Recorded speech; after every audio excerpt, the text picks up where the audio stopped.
So we're going to finish chapter 9 now on alkynes. We've been looking at the characteristics of the alkynes themselves and their nomenclature, and we've looked at preparation and one type of reaction of alkynes, that's the reduction. Now we're going to consider some additional reactions of alkynes. Remember that these are unsaturated compounds, the alkynes, and so many of their reactions will bear similarities to those of the alkenes. And so I urge you to look at the preview and review videos that I created for both the alkene chapter and the alkyne chapter, so that you'll be able to keep these separate and organized in your mind. And I'll point out some of the similarities and differences as we go along in the hope that it helps.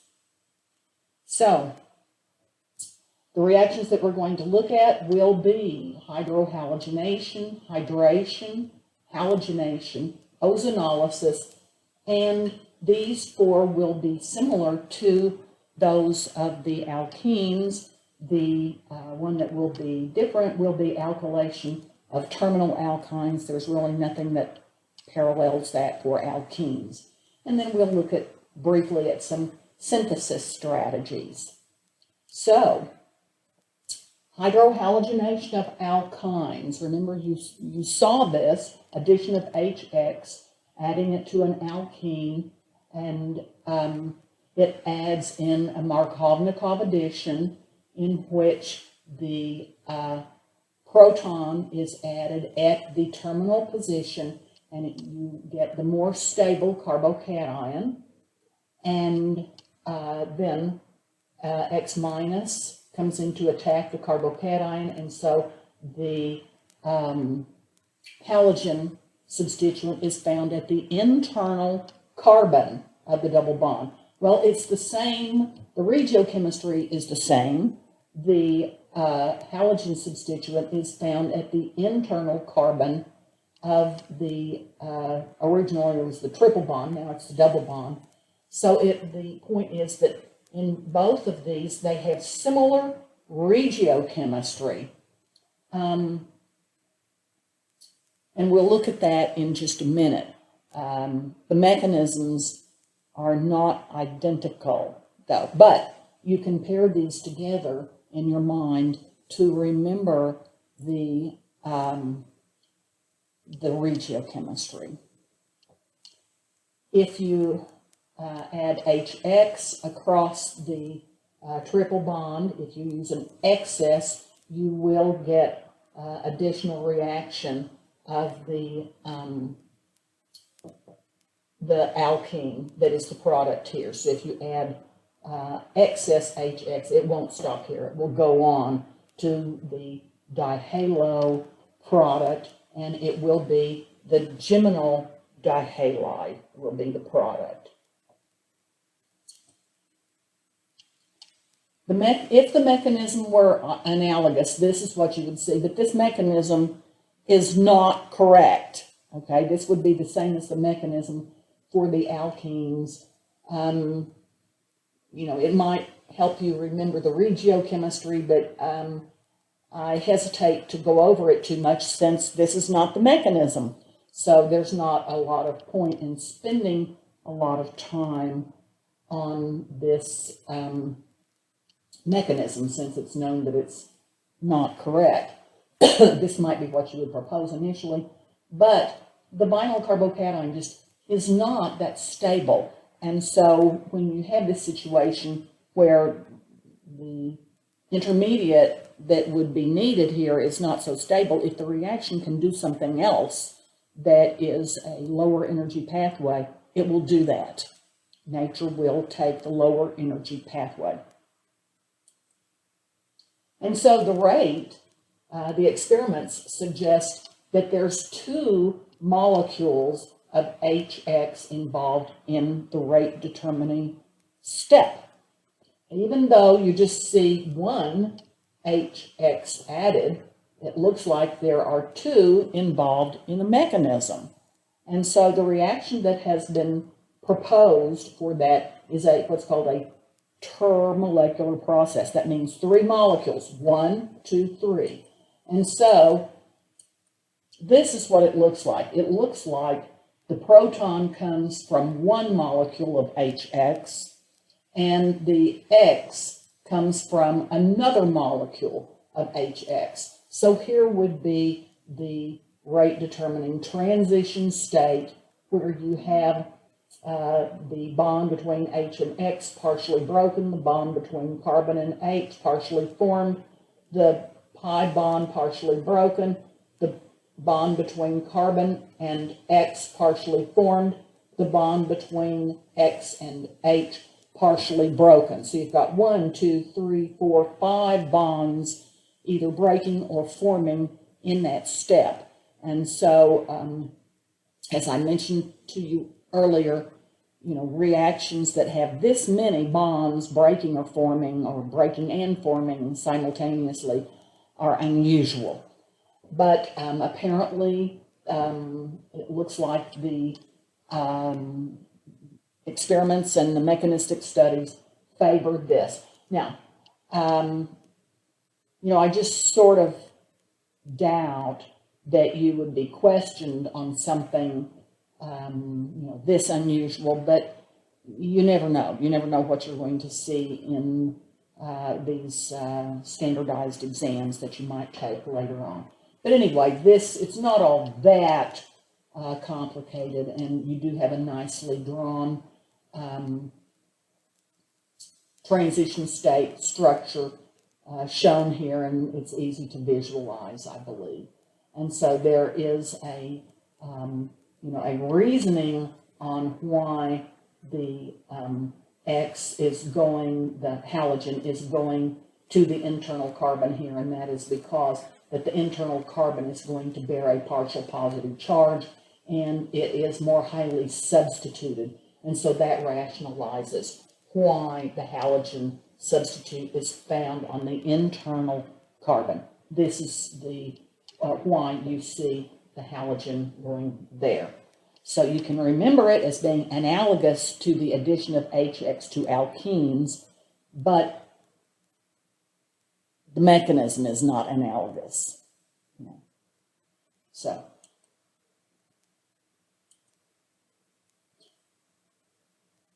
now this is sort of like a preview of something that you're going to see in Chapter 10, but I do think that it's good to go ahead and see it here, and this is another one of these reactions that has a peroxide.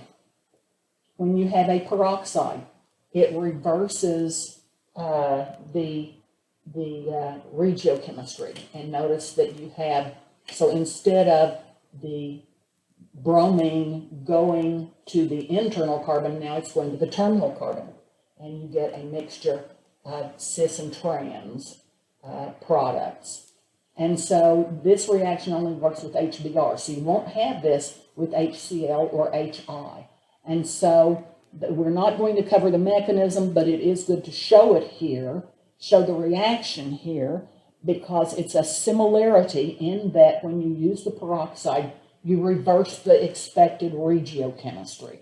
The peroxides always reverse the expected regiochemistry. And when we get into Chapter 10, and we get into the mechanisms and you understand the radical reactions, you'll understand why then. But we're not going to get into it now. But it's good to have this sort of preview because you'll be able, when we do cover it, you'll be able to, in your mind, put it in this place. You'll have a placeholder in your mind where this and the explanation of this needs to go. So, remember, you have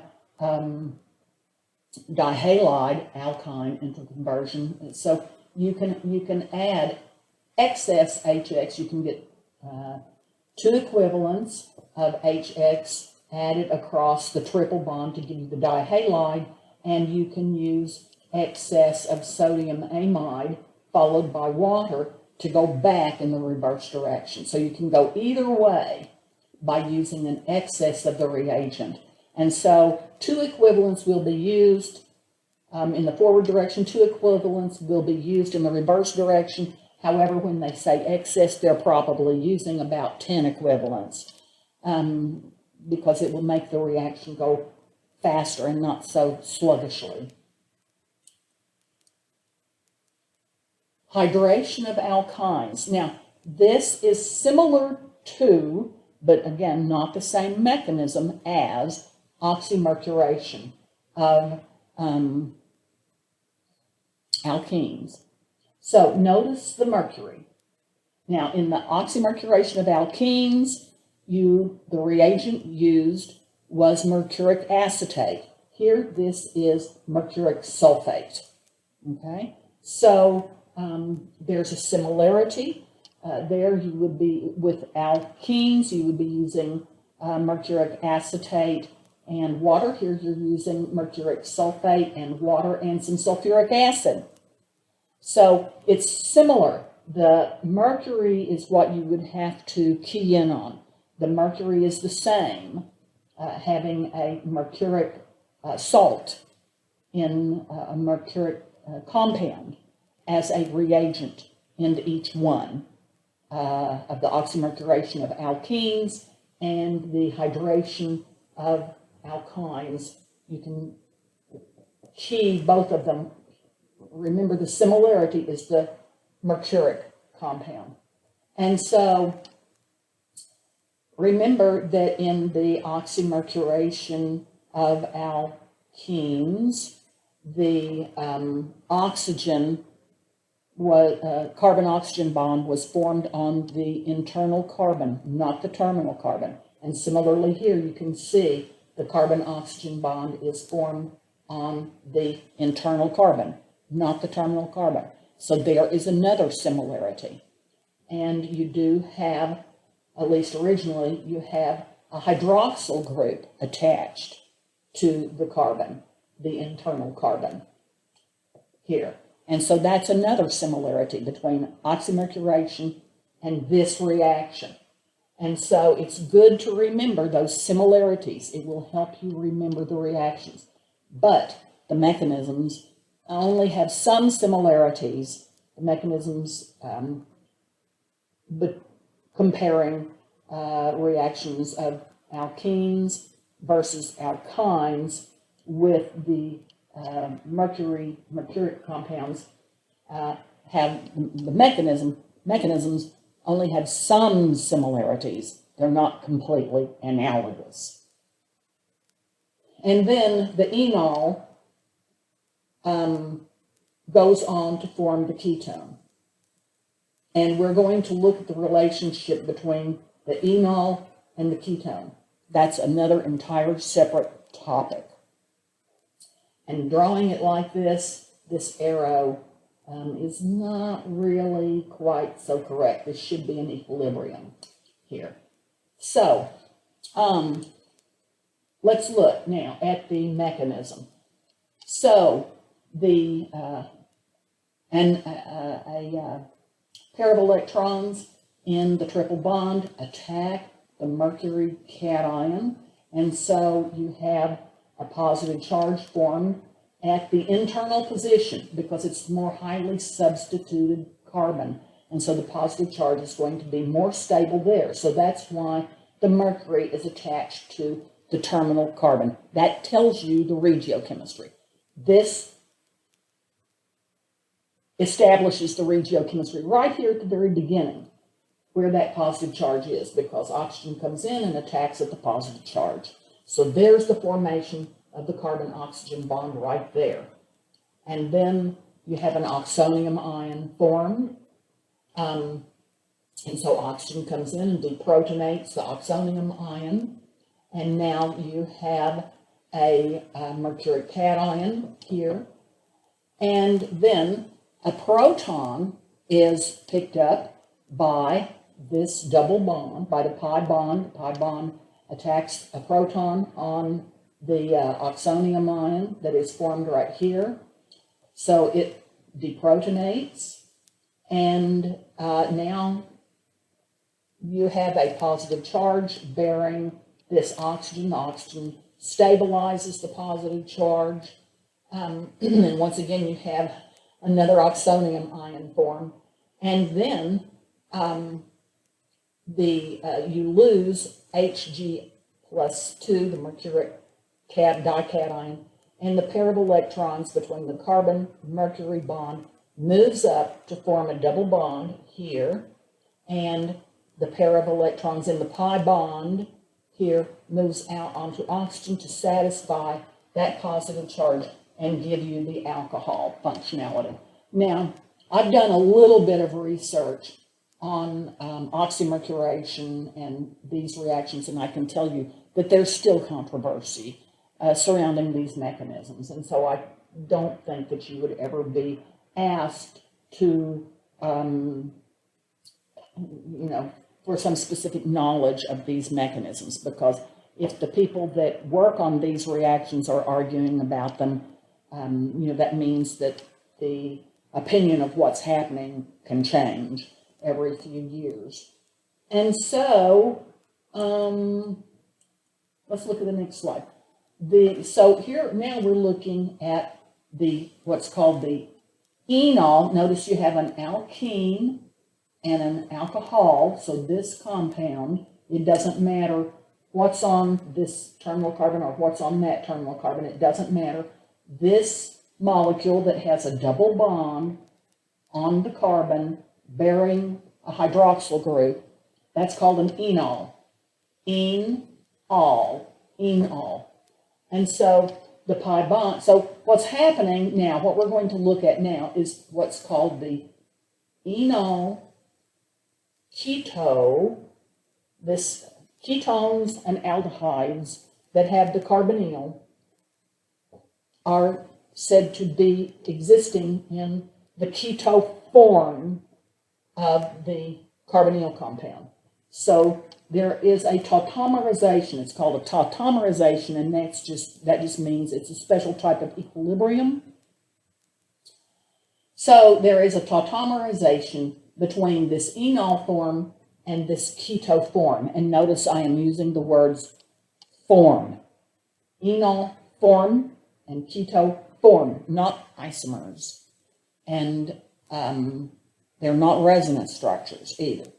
So this is an enol form of a carbonyl, and this is a keto form of a carbonyl. This also happens to be a ketone, and keto is just spelled Keto.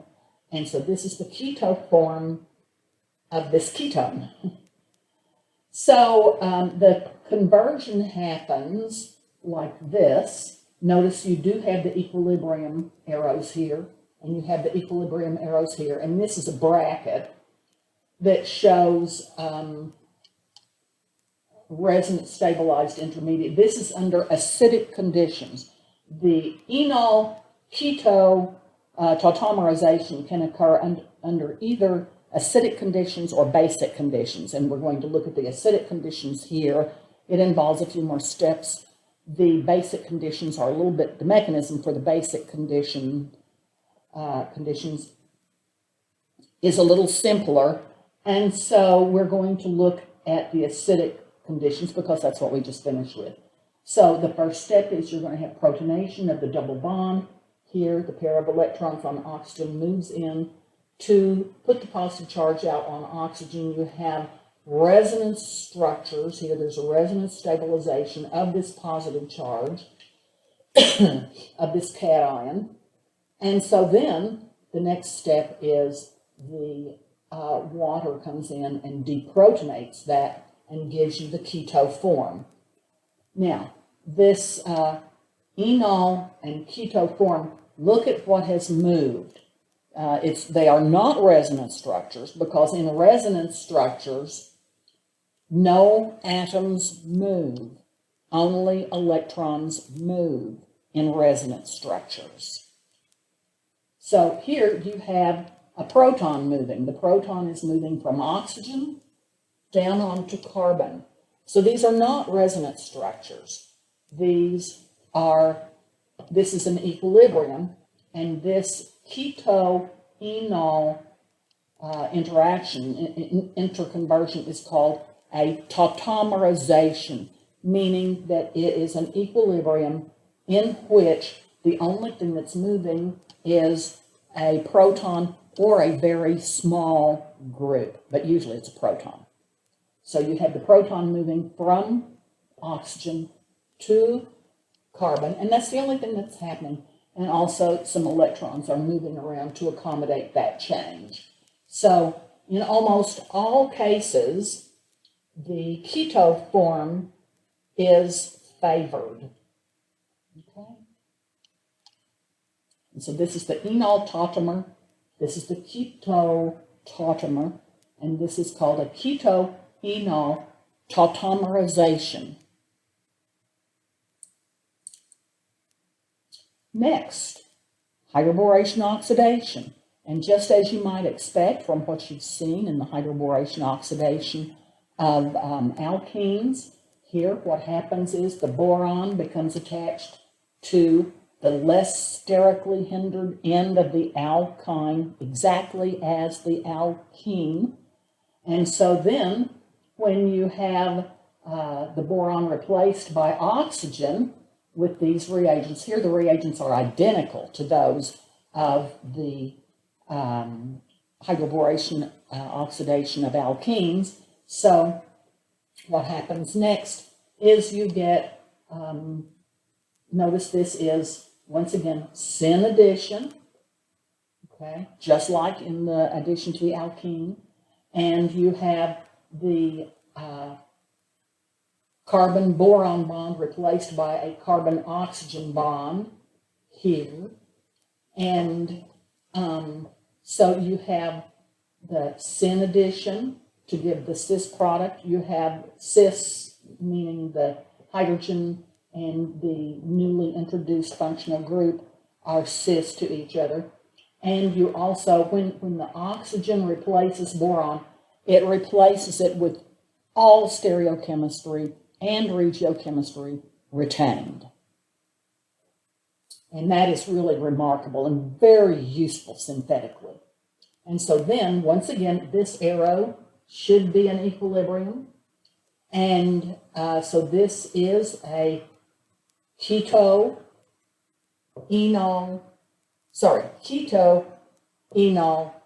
tautomerization. So, but in this case, it is base catalyzed. There's no acid here. So this is base catalyzed. And it's going to have, fewer steps. So here, the hydroxide comes in, plucks off a proton. Oxygen is bearing a negative charge. The negative charge is resonance stabilized. This is the enolate anion. You can see only electrons are moving.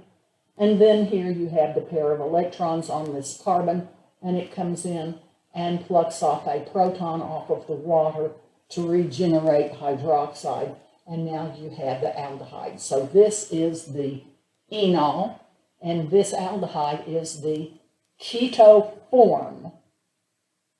So this is the keto form of the aldehyde, and this is the enol form of the aldehyde. And this is a keto-enol tautomerization that is facilitated by base.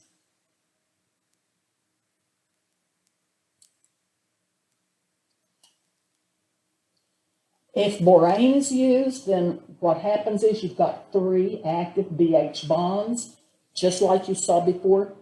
The borane can react with 3 equivalents of the unsaturated compound, and so it can, and it leads to an undesired product where this can react with another molecule of the alkyne, and this can react with another molecule of the alkyne. And so what happens is, and another molecule of borane can react with the double bond that's formed.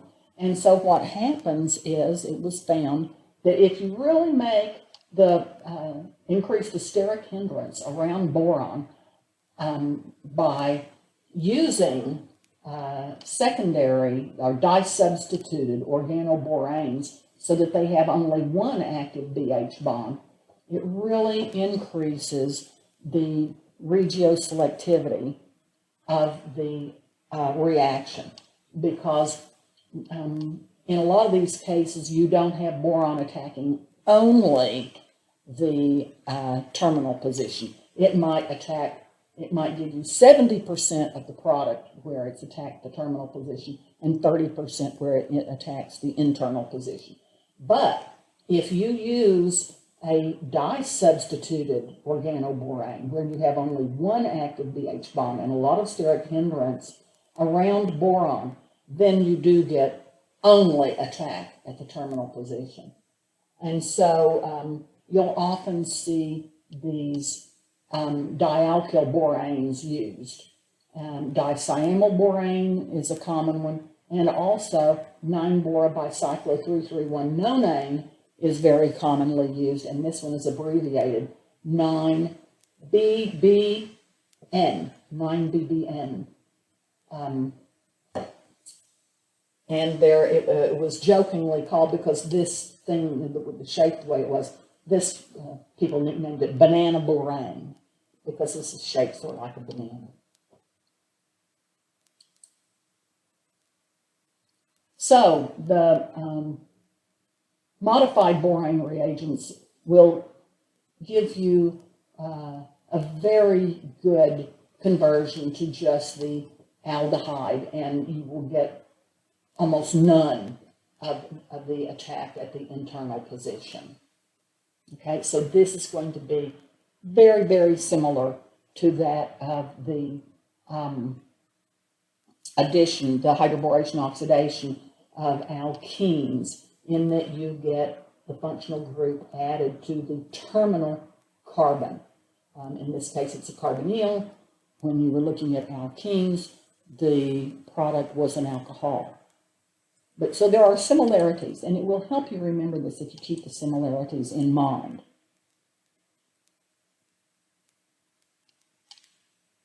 So Markovnikov hydration, by using the mercury, salt, and the reactants similar to oxymercuration, will give you the internal carbonyl. And if you use the organoborane, you will get the terminal carbonyl. So up here you get the ketone, down here you get the aldehyde. And so there you can control the regiochemistry of the carbonyl formation. So those complement each other synthetically. Halogenation of alkynes. So if you use excess of the molecular halogen in carbon tetrachloride, you can get addition of H2 across each of the pi bonds. So you have a tetrahalo compound if you use excess molecular halogen. And when one equivalent of the halogen is used, both anti and syn addition is observed. So you see that the two halogens are coming in trans as the major product, but you get some as the cis product. And so the mechanism for the addition to the alkyne is not the same as the mechanism for the addition of X2 to an alkene. In the addition of X2 across a carbon-carbon double bond, remember you got only the trans product. You see only anti-addition. And so here you see anti-addition and some syn addition. For ozonolysis, you remember in ozonolysis of a carbon-carbon double bond, I said that it was just like you cleave the carbon-carbon double bond and replaced, on each of the carbons, you replaced the carbon-carbon double bond with a carbon-oxygen double bond. So every bond to carbon was replaced with a bond to oxygen. And here, similarly, you have 3 bonds to carbon, and over on this carbon, you're going to have them all replaced by bonds to oxygen. On this carbon, you're going to have them all replaced by bonds to oxygen. So the ozonolysis reaction is similar. It's very similar to that of ozonolysis of alkenes. So all of the bonds in the unsaturated linkage are being replaced. The carbon-carbon bonds are being replaced by carbon-oxygen bonds. So now you have 3 bonds to oxygen and 3 bonds to oxygen. Down here, since this is terminal, it's replacing all 3 of these carbon-carbon bonds. I'm considering this carbon right here. All 3 of the carbon-carbon pi bonds, or bonds to the other carbon, are replaced by oxygen, and also the CH bond is replaced by a bond to oxygen. So this terminal carbon becomes carbon dioxide. The internal carbon, all 3 bonds to carbon are being replaced by bonds to oxygen. So this is a simplistic way of looking at it, but you're not going to need to know the mechanism. And so if you just remember this, and also given the similarity between this reaction and the ozonolysis of alkenes, it will help you a lot to remember those similarities. The ozonolysis of symmetrical alkynes is very useful because here you get both products are the same, and so you get only one product. And again, all 3 bonds to carbon are replaced by 3 bonds to oxygen, so it's a carboxylic acid product. And it's very nice in that this gives you 2 equivalents of the desired product, and it will minimize your impurities. Now, going on to alkylation of terminal alkynes. First, you form the alkynyl anion, the alkynide anion, and then you do an SN2 backside attack at an alkyl halide. This is going to be your leading group, and you can attach the alkyl group to what was the terminal carbon. Okay, so you form the anion, and then the anion does a backside attack on the alkyl halide, an SN2 reaction. And again, this is a carbon-carbon bond-forming reaction. And in your synthesis, the reactions that form new carbon-carbon bonds are very valuable because it helps you build up your carbon skeleton. And there aren't that many of them. You're not going to have that many. So you'll want to, in your mind, start forming a group of carbon-carbon bond-forming reactions. And this is one of them. And this might be your first one that you've had. I'll have to think about that. But you're not going to have many. You're going to have fewer than half a dozen. You're going to have very few, and so you'll want to remember them. So more on the alkylation of terminal alkynes. So whenever you form the anion here, and you're going to have to attack the alkyl halide, and it's best to have this not be sterically hindered, because you're going to have an SN2 reaction. And so, SN2 reactions do better with reactants that are not sterically hindered and reagents that are not sterically hindered. And so here you can actually replace both of those terminal CH bonds. So you react it with a strong base, you form the anion, do an SN2 reaction on this alkyl halide, then you remove the other proton using a strong base and do a backside attack on the alkyl halide. So now you have replaced both of the CH bonds with alkyl groups.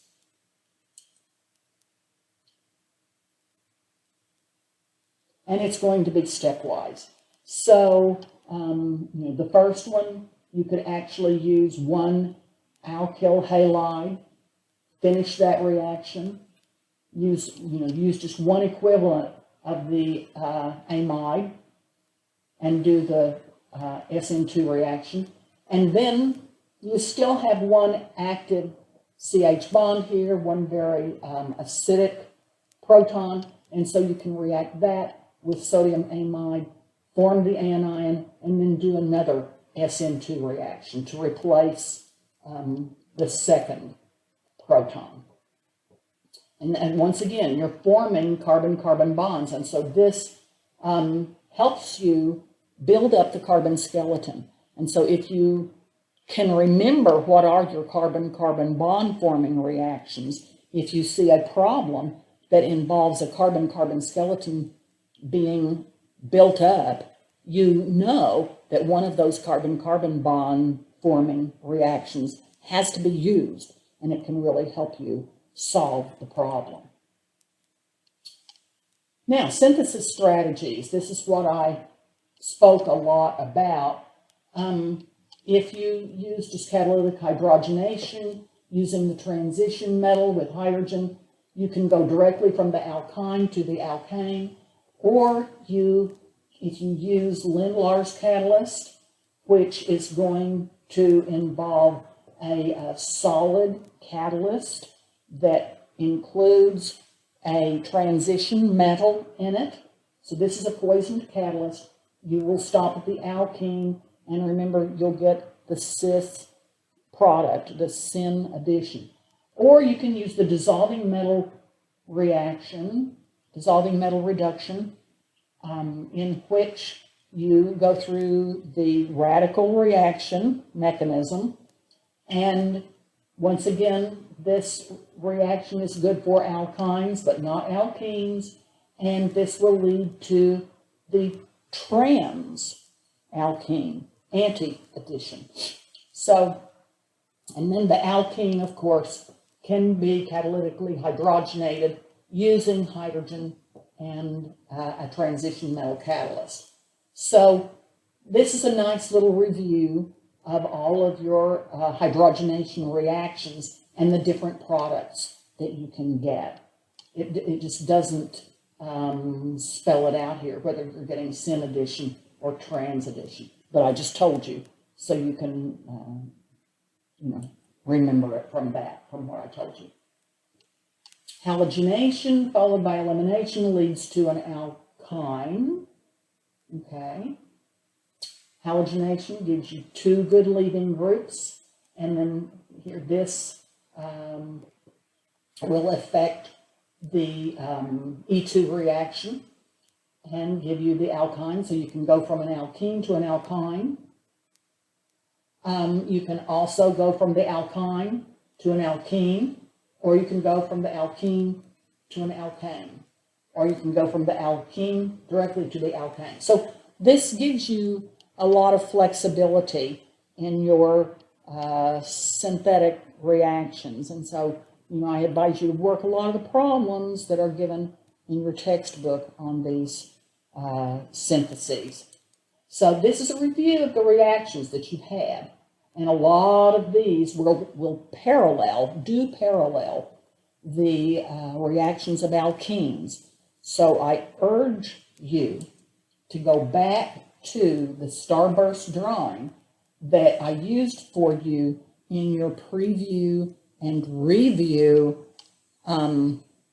video that I created for you, because it will help you. Right now you've got 12 different reactions, 12, actually more, because these are two different reactions.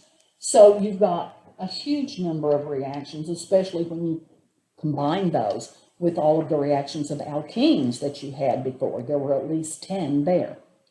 And you're not going to be able to remember all of those things without grouping these. And they will be so much easier if you can make note of the similarities, and it will help you immensely. Those review and preview